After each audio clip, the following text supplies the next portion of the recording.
We're just sitting down with you for the first time since the news last week that Kraft Heinz put out. There was so much news, it's hard to even summarize it all. They came out with earnings that missed expectations. They said, by the way, it's not going to get better in 2019. They revealed that there's an SEC investigation taking place into accounting. They wrote down the value of the brands by just over $15 billion. Were you surprised by any of this news? What did you think of what happened? Because the street was surprised. The stock was down over 30%. Yeah. Well, I may have learned a week or 10 days before about something like the SEC investigation. And I'm not on the board, but Greg's on the board, and I talked to Greg, and Greg had been talking a lot to the head of the audit committee, and he's a terrific guy, Jack Pope. But the write-down, I do my own write-downs in my mind.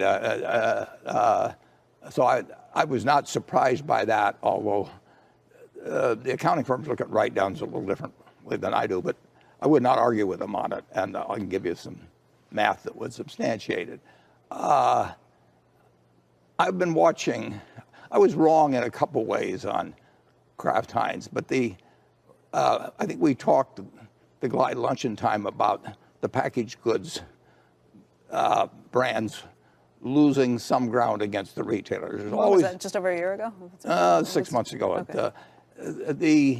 The Glide, the packaged goods companies are always in a struggle with retailers. Our family had a grocery store for 100 years, and we went through it. Then we didn't have much bargaining power. But the really strong brands, they can go toe-to-toe with Walmart or Costco or whomever it may be.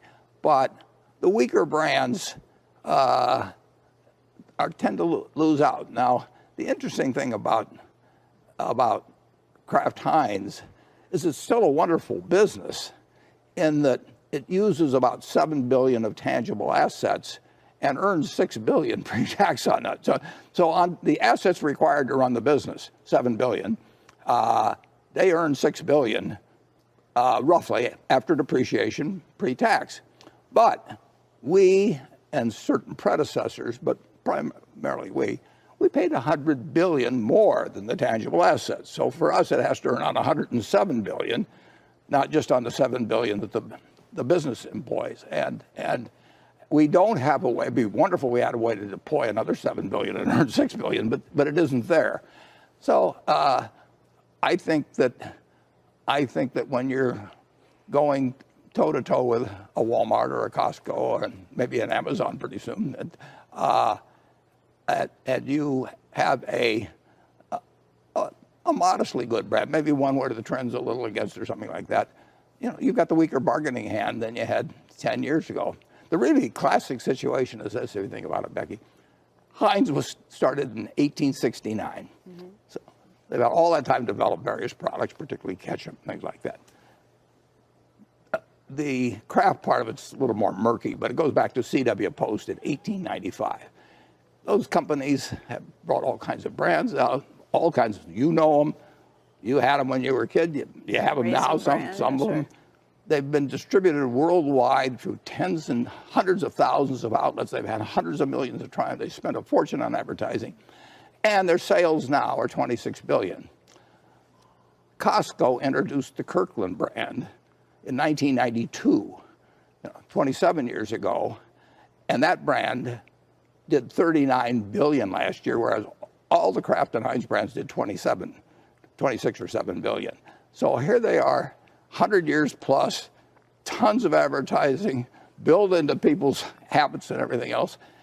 And now Kirkland, a private label brand, comes along and with only 750 or so outlets, does 50% more business than all the Kraft Heinz brands. So house brands, private label, is getting stronger. It varies by country around the world, but it's bigger, and it's going to keep getting bigger. Okay, a couple of questions on that. First of all, does that mean you overpaid? Well, we did overpay. We didn't overpay for Kraft. For Heinz. We bought that originally. It was a 50-50 deal. It's private. 50-50 deal with 3G.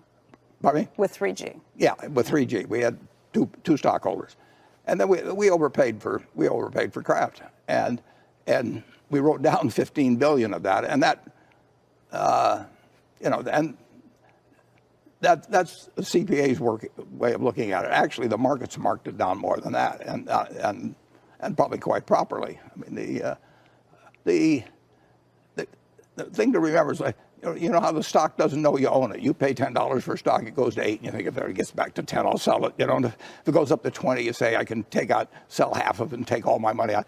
All those things are nuts.